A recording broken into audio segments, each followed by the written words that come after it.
Avengers No Surrender, Part 13. We're in the home stretch. Actually, Jim Zub was on Twitter last Wednesday when this came out, saying that this issue was intentionally supposed to be slower before the big finale for the next 3 issues after this. So, yeah, we're getting there. This is actually my second attempt at doing this video. The first one got corrupted somehow. I don't know how that happened, but hopefully I'll be able to get a point across to the same points. So, the idea here is that if you haven't been following the series, I'm not really sure why you're jumping in on this one, but Challenger is this new character that they have. He's this dude right here, and it turns out that he used to be the Grandmaster before the current Grandmaster, who is one of the Avengers' sort of long-running foes. It's been involved in a lot of big events. He basically stole this dude's title, and now this dude is back from banishment, and he is out for revenge, so they're using Earth as sort of a playground for these two teams of aliens to fight each other over these MacGuffins. And along the way, early on in, actually right after Marvel Legacy, this character was introduced, Voyager, and we didn't know anything about her, but the idea was that she was like the secret founding Avenger that got lost in the time stream. And now we're finding out that, to no one's real surprise, that all this stuff was fake. She wasn't in Avengers #1. She wasn't here talking about the Vision when this scene happened. She was actually a plant by the Grandmaster to basically rig the game in his favor. And it turns out that she's actually Grandmaster's daughter. And Challenger didn't know who the Avengers were. He didn't know what Earth was. He didn't know what any of this was. So he didn't really know or care about who the Avengers were. So he didn't know that, this sixth member just didn't belong there. And he just found out that she's his opponent's daughter that was rigging the game.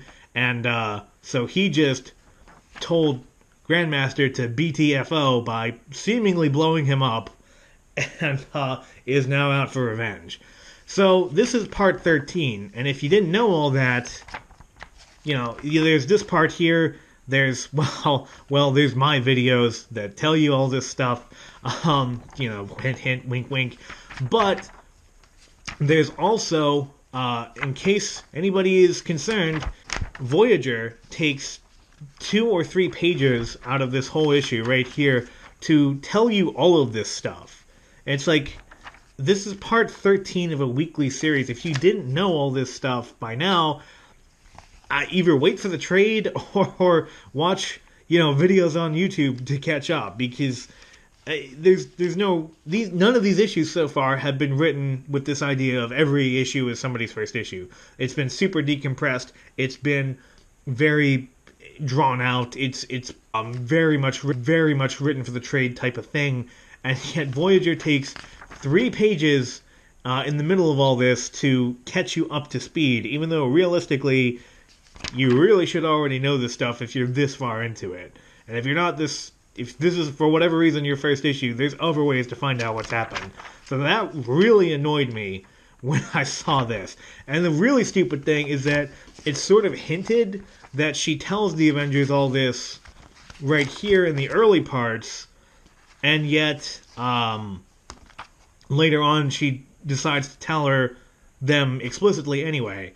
So it's like, why did they take time out of the issue to tell that? I don't know what else you could have done with these pages, but almost anything would have been better. Why did they... Because that's all that really happens in this issue, is that there's a lot of talking between different characters. There's a lot of catching up, even when it's totally unnecessary. And then at the very end, Challenger, the original Grandmaster, he gets pissed off, and he comes to Earth, and I can't tell where he touches down, because you see here the Burj Khalifa in Dubai, but then there's a whole bunch of white people here where he actually touches down. I've been noticing that a lot of comics have Dubai as a set piece in recent months. Just this past week, Deathstroke 30, the first part of Deathstroke vs. Batman, there's a large chunk of that takes place in Dubai, and Mim Headroom had a interesting video about why that might be. That apparently there's like a huge comic scene in the UAE of all places. So that's kind of weird. That's just a thing I noticed. But yeah, this issue ends with Challenger being super pissed off and just being ready to end this whole thing. And apparently the next 3 issues are just going to be the Avengers taking this dude on.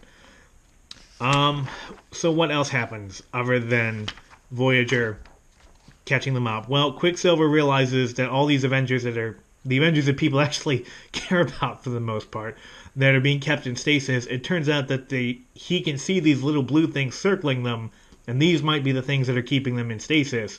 So now he's got to, I guess, catch them or something. So there's that. And then the thing that I was really sort of fascinating in this issue was this whole scene here. So it seems like the lasting consequence of this whole event is that Bruce Banner is back. The Hulk, the real Hulk, is back, and now he's unkillable. It's like Bruce Banner designed a way to kill himself that should have been foolproof, and it worked until it didn't work, and now he's back. He's the Hulk, and he's just as, shaken and sort of fearful of himself as ever. And so Jarvis, who's been in a coma for most of the event, comes to him, and he gives him this speech, and it goes on for a little bit, but this is sort of the important part here. He tells Bruce Banner, who was technically a founding Avenger, he's been here since the beginning. He has a lot more experience doing both good and bad things than half the people on this page right here. And this is what Jarvis tells him. He says, "We carry within us all our failures, all our mistakes, all the times we've done less than we might. We are all exiles from the divine, Dr. Banner. We must all do better. But your worth is not dictated by how far you have fallen. What matters is how hard you work to rise again." And then he's like, "Jarvis." And then he says, "I beg you, sir, do not give up." And then you can see a little tear escaping from him. So I was thinking about this. This is actually a really good speech. This is sort of the core of what heroism is. This is sort of the core of what being an Avenger is. And I was just thinking about it. It's like Dr. Banner, Dr. Robert Bruce Banner, has way more experience than most of the current roster of the Avengers. Like, the current roster of Avengers is just so weird and so scattershot that it's sort of hard to really get into it at all. I mean, these are all the most popular characters right up in front here, except for that guy, and most of the team is just so weird and random that it's kind of hard to get behind it. Now, I don't know who wrote what. The writers are Mark Waid, Jim Zub, and Al Ewing, and they've never really said who actually is responsible for writing what. Oh, and art, by the way, is Paco Medina, who, I don't know if this is his 4th or 5th issue in a row, but I imagine they're going to turn off of him soon. So, but there's a pretty good chance that this whole speech here was actually written by Mark Waid. And it's just ironic because Mark Waid also writes Champions, or at least he did. I think this past month was his last issue. But one of the things about Champions, and while I never read it, from what I could see of it, it looked like that the heroes, supposed heroes, the young ones, were just not held to any kind of real, high standard of heroism. It's like, theoretically they were, but a lot of times it just seemed like navel-gazing. It just seemed like it was self-congratulatory on their part as heroes. And it just seemed like that there wasn't nearly as much tension or gravitas or drama as the actual Avengers have. And, here's this guy who's hearing the speech that he, I guess, needs to hear. And I was thinking, it's like, could you imagine Jarvis or any other older sort of authority figure giving the same speech to Amadeus Cho? Who's, the current Hulk, who, he just seems like such a jagoff.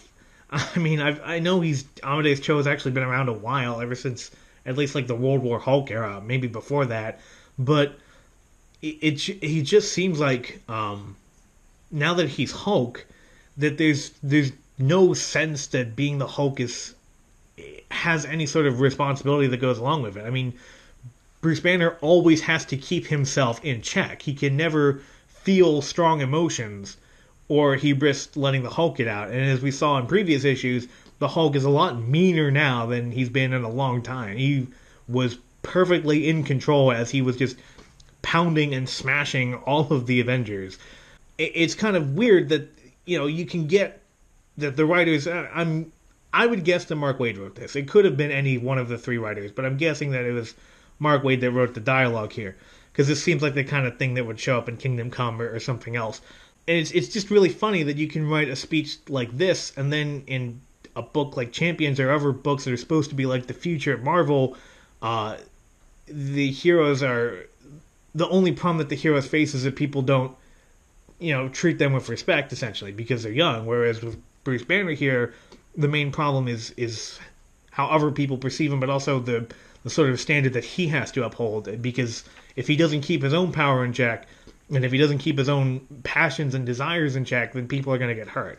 So here's a character with a lot of pathos to him, with being not lectured to, but being like talked to like a real person by another character with a lot of history and pathos, and it feels very real for the most part.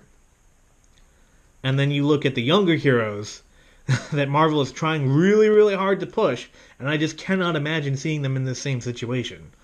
Maybe it depends on the writer, but it doesn't seem like that anybody at Marvel is willing to treat their younger characters like this too. It's like, very real, very flawed people. So that part just sort of fascinated me. And that you had, and the fact that you have this part here, which is like actually surprisingly touching, and then it's followed up a few pages later with this part where you're just pointlessly recapping the stuff that's happened in the past couple issues. It's sort of all over the place in terms of I don't know, overall tone, I guess. So yeah, I mean, it's like I keep saying, every issue tends to have the same strengths and weaknesses, and this one's no different. I guess it's going to ramp up really quickly now, so that we're just going to get issue-long fight scenes again. So, yeah, that's whatever, I guess. But, yeah, so that's this week's installment. Tell me what you think. Tell me what you think of this series. Like, comment, subscribe. In any case, this is Unring Chevron signing off.